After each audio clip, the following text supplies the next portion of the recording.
Bismillahirrahmanirrahim. Assalamualaikum warahmatullahi wabarakatuh. Selamat pagi semua. Semoga kita semua diberikan kesehatan oleh Allah Subhanahu wa taala, baik dunia maupun di akhirat. Dan kita selaku umat muslim harus selalu senantiasa bersyukur agar mendapatkan keberkahan dan ridha oleh Allah Subhanahu wa taala. Pertemuan kali ini kita akan mempelajari tentang mata pelajaran pendidikan agama Islam dan budi pekerti dengan materi salat dan zikir. Sebelumnya, ada yang tahu kenapa kita harus belajar dan mengetahui apa itu salat dan zikir? Yang pertama, agar kalian bisa mencontohkan perilaku ketakwaan sebagai pemaknaan salat dan zikir dalam mencegah perbuatan keji dan mungkar. Yang kedua, kalian sebagai siswa dapat membuat quote atau dapat mengambil pelajaran tentang salat dan zikir untuk mencegah perbuatan keji dan mungkar melalui media sosial ataupun lainnya. Sebelum kita memasuki pelajaran apa yang dimaksud dengan salat dan zikir itu, kita berdoa terlebih dahulu agar kita diberikan kemudahan, keberkahan baik di dunia maupun di akhirat. Amin ya Allah ya Rabbal alamin. Ala kulli hadiniyah fi kulli niyatis sholihah. Al-Fatihah.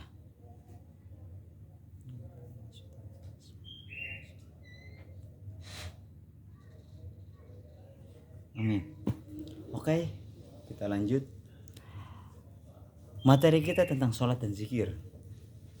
Menurut Al-Baihaqi meriwayatkan sebuah hadis bahwa sholat itu adalah tiang agama Islam. Maka barang siapa yang mendirikannya, maka sungguh ia telah mendirikan agama Islam itu. Dan barang siapa yang meninggalkannya, maka sungguh ia telah merobohkan agama Islam itu sendiri. Adapun zikir dimaknai dengan menyebut atau mengingat Allah Subhanahu wa taala. Dengan zikir, seseorang dapat mengaitkan diri atau mengkomunikasikan keadaannya kepada Allah Subhanahu wa taala. Oleh karena itu, zikir dapat menenangkan hati, maka berusahalah agar selalu berzikir kepadanya. Lanjut. Salat dan zikir merupakan dua kata yang berbeda antara salat dan zikir. Makna salat secara bahasa, salat diartikan sebagai doa. Adapun menurut istilah, salat dipahami sebagai semua perkataan dan perbuatan yang dimulai dengan takbiratul ihram dan diakhiri oleh salam. Allah Subhanahu wa taala mewajibkan melaksanakan ibadah salat kepada setiap muslim. Selain untuk meningkatkan ketakwaan, juga dapat menghindarkan diri dari perbuatan keji dan mungkar. Salat merupakan amalan ibadah yang paling tinggi nilainya dibandingkan dengan ibadah-ibadah lainnya. Salat dikerjakan bukan hanya untuk menjalankan kewajiban atau sekedar memenuhi syarat ataupun rukun. Salat hendaknya dijadikan sarana untuk menyadarkan diri. Salat menggambarkan keyakinan dalam hati, salah satu bukti ketergantungan manusia terhadapnya. Adapun makna zikir, arti zikir menurut bahasa ialah ingat. Sedangkan menurut istilah, zikir diartikan mengingat Allah Subhanahu wa taala sebagai upaya untuk mendekatkan diri kepadanya. Kita diperintahkan oleh Allah untuk selalu berzikir kepadanya dengan mengagungkan kekuasaan dan kebesarannya agar terhindar dari kesombongan. Allah Subhanahu wa taala berfirman dalam Al-Qur'an, "Ya ayyuhalladzina amanu dzkurullaha dzikran katsira." Surah Al-Ahzab. Hai orang-orang yang beriman, berzikirlah dengan menyebut nama Allah, zikir yang sebanyak-banyaknya. Surah Al-Ahzab ayat 41. Ayat tersebut menjelaskan bahwasanya Allah Subhanahu wa taala memerintahkan manusia yang beriman kepadanya dan membenarkan Rasulullah sallallahu alaihi wasallam untuk selalu berzikir kepadanya, baik siang maupun malam, sendiri maupun berjamaah, memperbanyak mengingat Allah Subhanahu wa taala dalam hatinya, dan menyebutnya dengan lisan akan merasakan kehadiran Allah Subhanahu wa taala, begitu pula bertasbih kepadanya baik pada waktu pagi maupun petang dengan menyucikan diri dari sifat-sifat tercela. Zikir dapat dilaksanakan dengan mudah tanpa persiapan dan waktu yang khusus. Seorang muslim bisa memanfaatkan waktu yang luang untuk berzikir. Contohnya, saat menunggu transportasi umum, menunggu waktu melaksanakan sholat, menunggu waktu berbuka puasa, menunggu temannya datang, dan lain sebagainya. Dengan zikir bisa membantu seseorang terhindar dari perbuatan sia-sia dan dosa. Karena kesempatan waktu kosong berpeluang dua hal kebaikan atau keburukan, positif ataupun sebaliknya. Salat membimbing manusia untuk selalu mengingat kepadanya. Dalam salat terdapat bacaan tasbih, tahmid, dan takbir. Manusia yang salat akan merasakan kebesaran dan keagungannya. Oleh karena itu, sangat penting agar salat disertai dengan hati yang khusyuk. Zikir merupakan elemen penting dalam beribadah. Zikir merupakan elemen yang penting dalam beribadah kepada Allah Subhanahu wa taala. Apabila kita melaksanakan sholat, maka kita akan berdosa. Jika kita tidak menjalankan sholat, pasti kita tidak melaksanakan zikir, karena keduanya sangat erat hubungannya. Yang kedua, sholat untuk meraih ketakwaan dan menghindari perilaku tercela. Kita diperintahkan untuk mentaati perintahnya dan menjauhi larangannya, baik dalam urusan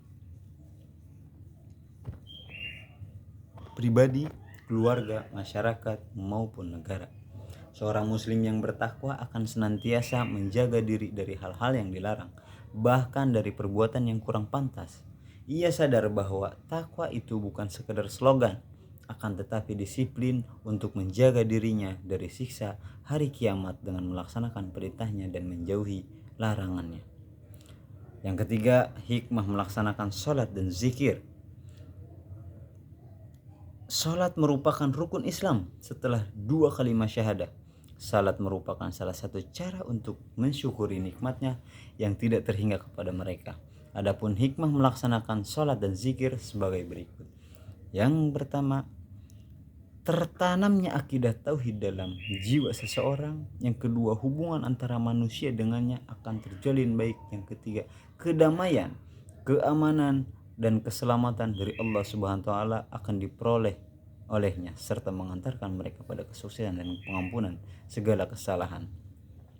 Yang keempat, memperkuat jiwa seseorang dalam hubungan Allah dengan Allah Subhanahu wa taala. Yang keenam, memperoleh ketenangan jiwa dan menjauhkan diri dari kelalaian. 7, melatih hidup disiplin dan taat aturan peraturan baik, peraturan kerja maupun peraturan dalam kehidupan ini. Dan yang ke-8, membiasakan seseorang pada perbuatan atau perkataan yang baik dan bermanfaat. 9, menumbuhkan akhlak mulia seperti amanah, jujur, upaya menjauhkan diri dari perbuatan keji dan mungkar. Yang keempat, mengamalkan salat 5 waktu dan zikir istiqomah. Salat merupakan kewajiban yang harus dilaksanakan, begitu pula zikir hendaknya harus dilakukan dalam menjalani kehidupan agar kalian konsisten dalam menjalankan salat dan zikir. Dapat dilakukan beberapa hal berikut. Yang pertama, menyadari bahwa salat dan zikir untuk mendekatkan diri kepada Allah. Kemudian memahami manfaat salat dalam kehidupan. Yang ketiga, kita akan kembali ke akhirat. Yang keempat, niat yang tulus. Kelima, lakukan salat berjamaah. Kemudian berteman dengan orang yang rajin salat. Dan terakhir, banyak membaca buku keislaman. Oke, setelah apa yang saya sampaikan, mempelajari, menghadirkan salat dan zikir dalam kehidupan sebagai manusia yang mukmin dan mengamalkan Pancasila, kami harapkan kalian mampu membentuk karakter yang lebih bermutu sebagai refleksi diri. Sebelum saya akhiri, bagaimana Apakah kalian sudah memiliki karakter-karakter tersebut yang sudah saya sampaikan? Hal apa yang menjadi penghambat kalian untuk menjadi pribadi yang berkarakter? Sebaiknya mulailah dari diri kita sendiri, mulailah dari hal terkecil dan mulai dari sekarang dan membentuk karakter diri pribadi yang berkualitas. Dari saya cukup sekian, mohon maaf apabila ada salah kata yang kurang berkenan. Syukron ala ihtimamikum ihdinas shiratal mustaqim. Wallahul muwaffiq ila aqwamit thoriq. Wassalamualaikum warahmatullahi wabarakatuh. Terima kasih.